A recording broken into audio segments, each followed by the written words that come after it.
আজকের ভিডিওতে তোমরা দেখবে সপ্তম শ্রেণীর প্রথম পর্যায়ক্রমিক মূল্যায়ন বা ফার্স্ট ইউনিট টেস্টের গণিতের একটি সিলেবাস নম্বর বিভাজন ও উত্তর সহ সাজেশন প্রশ্নপত্র। By the way, welcome back to my channel study and craft with Puja. তোমাদের নতুন প্যাটার্ন অনুসারে তোমাদের প্রথম পরীক্ষা কিন্তু 30 নম্বরে হবে এবং তোমরা সময় পাবে তার জন্য 1 ঘন্টা। আর যারা এই ক্লাসটা শেষ অবধি দেখবে তারা কিন্তু জানতে পারবে এই সাজেশন ক্লাসের পিডিএফটা তোমরা কোথা থেকে পাবে। এবারে তোমরা দেখে নাও, তোমাদের পরীক্ষায় রয়েছে 1 থেকে 7 অধ্যায় আর প্রশ্ন কাঠামো দেখে নাও। রয়েছে অতি সংক্ষিপ্ত প্রশ্ন, তোমাদের আসবে 8টি এবং সেখানে প্রতিটা প্রশ্নের জন্য থাকছে 1 নম্বর করে এবং সেখানে পাটিগণিত আসবে 4টি, বীজগণিত 2টো আর জ্যামিতি থাকবে 2টো। সংক্ষিপ্ত প্রশ্ন তোমাদের করতে হবে 8টা, 2 নম্বর করে প্রতিটার জন্য থাকছে 16 নম্বর টোটাল। পাটিগণিত যেখানে 6টার মধ্যে 4টে করতে হবে আর বীজগণিতও 6টার মধ্যে 4টে করতে হবে। জ্যামিতি থেকে তোমাদের কিন্তু 3 নম্বরের প্রশ্ন থাকবে এবং তোমাদের 3টের মধ্যে 2টো প্রশ্নের উত্তর করতে হবে। এবারে আমরা শুরু করছি 1 দাগ দিয়ে, যেখানে 1 দাগে বলেছে নিচের প্রশ্নগুলির উত্তর দাও। প্রতিটা প্রশ্নের জন্য থাকছে 1 নম্বর। প্রথম প্রশ্ন, যদি এর 15% সমান সমান বি এর 20% হয় তবে A/B কত? 4:5, 5:4 নাকি 4:3? উত্তরটা কিন্তু হবে 4:3। এরপরে রয়েছে যদি কোনো অনুপাতের পূর্বপদ উত্তরপদ হয় সেই অনুপাতকে বলা হয় লঘু অনুপাত, গুরু অনুপাত নাকি সামান্যুপাত? উত্তর হবে সামান্যুপাত। 3 নম্বর প্রশ্ন, 5 × -5 কত হয়? উত্তর কিন্তু হবে -25। তারপরে রয়েছে বর্গাকার চিত্রের প্রতিটি কোণ ড্যাশ কোণ, প্রতিটি কোণ সমকোণ। নেক্সট রয়েছে 81 এর বর্গমূল কত? খুবই সহজ প্রশ্ন, এটার উত্তর হবে 9। এরপরে রয়েছে 12AB ভাগ 3A সমান কত? উত্তরটা হবে 4B। নেক্সট রয়েছে সত্য মিথ্যা লেখো। সামন্তরিকের কর্ণ দুটির দৈর্ঘ্য সর্বদা সমান, এটা সঠিক না ভুল? এটা হবে কিন্তু ভুল, অর্থাৎ মিথ্যা। তারপরে রয়েছে A⁴ সমান 1 কোন শর্তে এটি সম্ভব? উত্তর হবে যখন A≠0 হবে।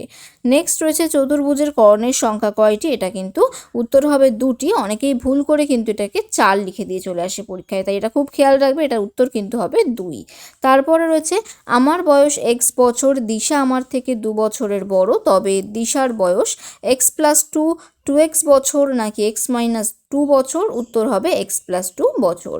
তারপরে রয়েছে যে কোনো সামন্তরিকের বিপরীত বাহুগুলি সমান, বিবৃতিটি সত্য না মিথ্যা লেখো। বিবৃতিটি কিন্তু সত্য। এরপরে শুরু হচ্ছে 2 দাগ, যেখানে বলেছে যে কোনো 4টি প্রশ্নের উত্তর দাও। প্রতিটি প্রশ্নের জন্য রয়েছে 2 নম্বর করে। প্রথম প্রশ্ন, একটি বাঁশের 1/2 অংশে লাল রং, 1/5 অংশে সবুজ রং এবং বাকি 14 মিটারে হলুদ রং করা হয়েছে, বাঁশটির দৈর্ঘ্য কত? নেক্সট প্রশ্ন, একটি ছাত্রাবাসে 400 জন ছাত্রের 190 দিনের খাদ্য মজুদ ছিল।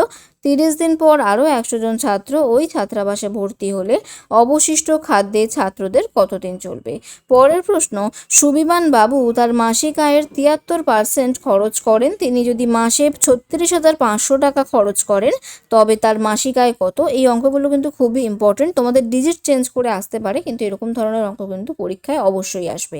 তারপরে রয়েছে একটি খনিতে একটি লিফট 8 মিনিটে 24 মিটার নিচে নামে। লিফটটি যদি সমবেগে চলে তবে লিফটটি 6 মিনিটে কত মিটার নিচে থাকবে?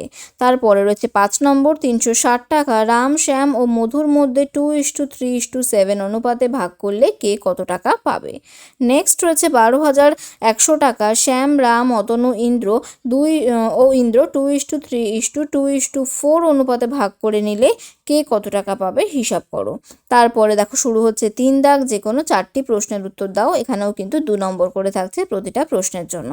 তবে এত অবধি যারা ক্লাসটা দেখলে, তোমাদের যদি ক্লাসটা ভালো লাগে ক্লাসটাকে অবশ্যই লাইক করো, কমেন্ট করো। যারা এখনও চ্যানেলটা সাবস্ক্রাইব করোনি অবশ্যই সাবস্ক্রাইব করে নিও। তো প্রথমেই দেখো দিয়েছে প্রথম রাশিটিকে দ্বিতীয় রাশি দিয়ে ভাগ করো। প্রথম রাশি কি?